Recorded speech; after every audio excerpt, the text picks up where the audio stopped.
llamanos al 4601-8570. 4601-8570. Bueno, vamos a hablar de sexo. Hemos invitado a la doctora Beatriz Literat. ¿Cómo te va, Beatriz? Que es médica sexóloga. Buenos días, bienvenida. Realmente con algo que nos preocupa a nosotros los argentinos. Porque vamos a hablar, doctora, de esto que tiene que ver con las fobias. ¿Qué fobias tenemos los argentinos a la hora de estar en la cama, en la intimidad? Fobias sexuales. Sí. Argentinos y argentinas, ¿no? Sí, obviamente. Bueno, eso no somos los fóbicos. No, no solamente los argentinos. La fobia es en un el fenómeno mundo. mundial. Ajá, totalmente. a ver. Bueno, y desde que hay globalización no podemos hablar de una sexualidad argentina y de una sexualidad finlandesa. Sí, española, Hablemos de italiana. la global, entonces. Exactamente. Causas comunes que se presentan, fobias comunes en la intimidad. ¿Cuáles son? Vamos a definir fobia. Sí. ¿Qué se diferencia una fobia de un miedo? Claro. Un miedo es una sensación de temor ante algo que puede ser peligroso para nosotros, pero que podemos evitarlo o controlarlo. Ajá. Una fobia es un miedo inflexible y compulsivo ante una situación que vemos extremadamente peligrosa y que nunca se va a producir. Ah, perfecto. O sea, la fobia tiene mucho que ver con la fantasía. Claro. Porque en realidad, cuando una persona hace el tratamiento para la fobia y finalmente logra contactarse con el objeto que le produce temor, se da cuenta de que era inofensivo. Pero el otro fobia día no viste es... que hablábamos de la fobia que decían que tenía que ver con una cuestión del pasado también, pues, o sea, en otro Sí. tema, en otro ámbito, pero hablamos precisamente de eso. Sí, pero la fobia no tiene que ver con el pánico también. Bueno, la fobia es la causa de que a veces la sintomatología clínica se presente como una crisis de pánico. Crisis de pánico, ¿qué quiere decir? Transpiración en las manos, Claro. aumento de la frecuencia cardíaca, aumento de la frecuencia respiratoria, Mareo. sensación de peligro inminente y ahogo. estrés, exactamente. Ujú. Es una sintomatología. Bueno, y Ahora, esto- como decía ella con respecto al pasado, estamos entrando ya dentro del ámbito de las causas. Claro. ¿Por qué una Exacto, persona ¿por qué la tiene fobia? temor? ¿Por qué la fobia? Bueno, la fobia, yo he atendido a lo largo de mi práctica profesional, no sé, más de 2000 personas con fobia, Sí. y puedo decir que cada persona es un caso individual. Ajá. La fobia puede ser tanto por una situación que sucedió en la realidad, como por ejemplo una persona que fue abusada sexualmente Claro. y a consecuencia de eso tiene fobia, mientras que alguna otra persona que fue abusada no presenta fobia. Por Ajá. eso cada individuo tiene una personalidad más proclive a ser fóbica o no. Ujú. Por otro lado, existen sucesos que sin ser extremadamente dramáticos provocan en la persona una reacción desmesurada, como por ejemplo cuando una persona siendo pequeña ha escuchado una conversación detrás de las puertas y le ha atribuido un contenido que no era. Y entonces se imagina un cuadro dramático que realmente no es. Ahora, yendo a los hechos, por ejemplo, va un paciente a verte, ¿no? Sí. Y en este caso, ¿qué presenta? ¿Qué dudas tiene? Claro, ¿Cuáles son sus generalmente, temores y miedos? las mujeres por lo general dicen que tienen aversión, incluso asco, a tocar el cuerpo del compañero y muchas veces a tocar su propio cuerpo. ¿El compañero es cuando está la pareja constituida ya? Compañero puede ser cualquier hombre. Pareja. El compañero sexual o el Ah. hombre que intenta ser una pareja Por más que sea sexual. una pareja, por ejemplo, el marido... Aunque sea el marido. ¿Qué le produce rechazo? Le produce rechazo y a veces Pero le es muy produce... difícil entonces que puedan mantener relaciones Lo que sexuales. pasa es que no es que le produce rechazo a toda la persona en sí misma, sino a determinadas partes del cuerpo. Ah, caramba. ¿El miembro, por ejemplo? Por ejemplo, al miembro, por ejemplo, a otras Bueno, partes chicos, del cuerpo y también a su propio cuerpo. Eso es lo más difícil. Claro. Porque la mujer tiene aversión a tocarse a sí misma. Ajá. Por lo tanto, muchas veces rechaza que el compañero la toque a ella. Claro. Aclaro desde ya que esto es curable. Parece muy dramático, pero es curable. Ustedes conocen que la legislación, incluso la ley cristiana, anula los matrimonios no consumados. Sí, Sí. claro. Ese sería el prototipo de la fobia, o sea, dos personas que no logran consumar el matrimonio. Ajá. Sin embargo, hoy día el matrimonio no consumado, atribuido por lo general a un vaginismo femenino, que es la contracción involuntaria de los músculos perivaginales que impiden la penetración, se cura en 5 sesiones. Lío, ya sabemos dónde te podemos mandar. ¿Para qué? No, no empecemos. No, no, yo no, hablando este es un del tema vaginismo, serio, por favor. obviamente, Bueno, no diga, está ya va. incluido.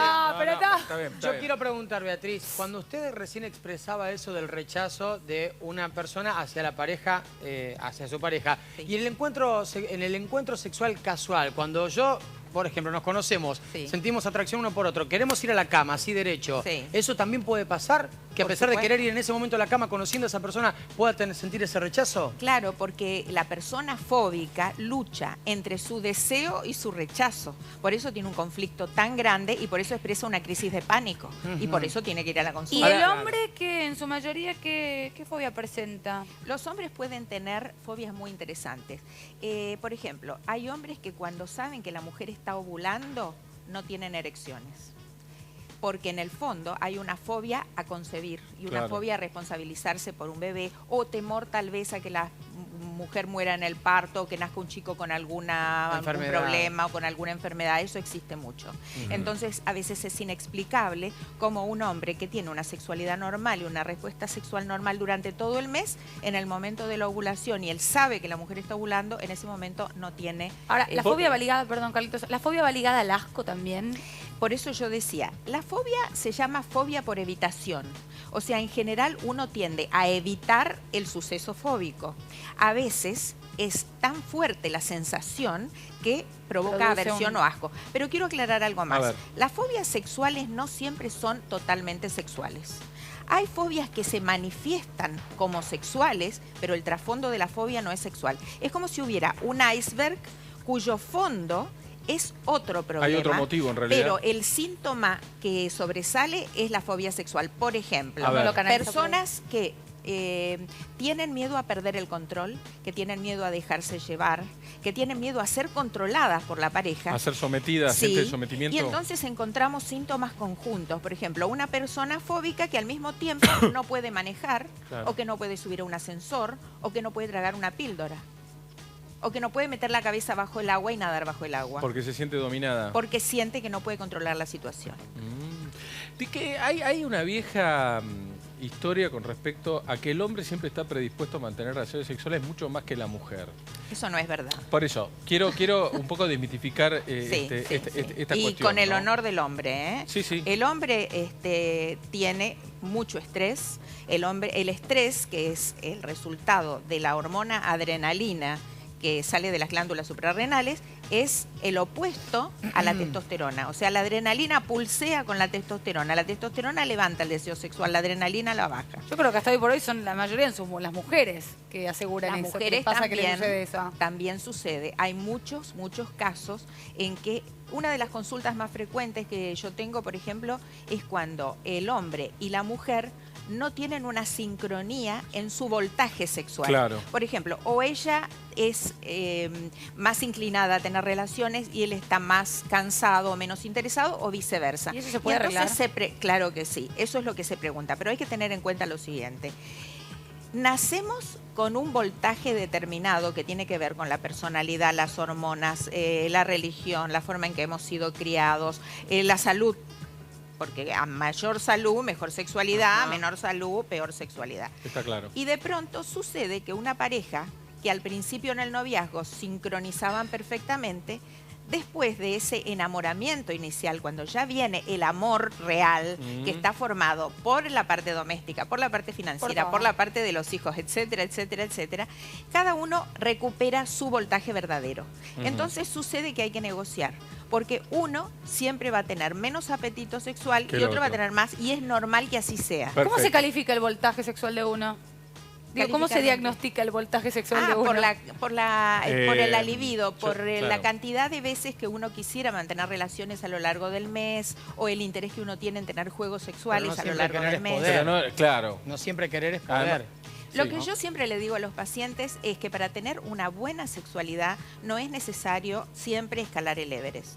Lo necesario es poder permitirse jugar, poder permitirse ser tiernos, poder permitirse manifestarse mutuamente cariño, amor y ternura, y también deseo, sin necesidad de cumplir las 4 fases clásicas, que es deseo, excitación, orgasmo y relajación. A veces, quedándonos en los primeros 2 pasos, uno puede tener una excelente sexualidad, no hay peleas, uno se queda tranquilo y la vida sigue de la misma manera. Olvídense de escalar el Everest entonces, bueno, pero ¿no? es importante que el Everest esté arriba. No, por supuesto. Claro. Y sí, no, obvio.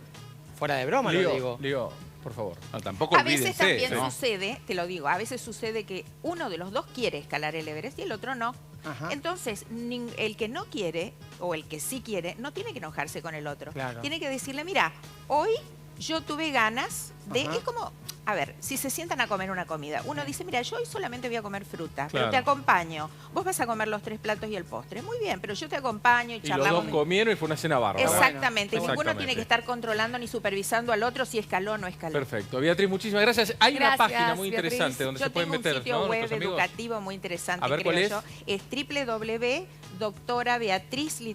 www.doctorabeatrizliterat.com.ar. Perfecto, bárbaro. Gracias Beatriz, por muchas habernos gracias, acompañado. La despedimos con un fuerte aplauso. Exactamente. Mientras tanto, ahora Lío se va a escalar el Everest. Nosotros te contamos que si intentaste miles de veces bajar de peso y no obtuviste los resultados que vos querías, este consejo de Manantial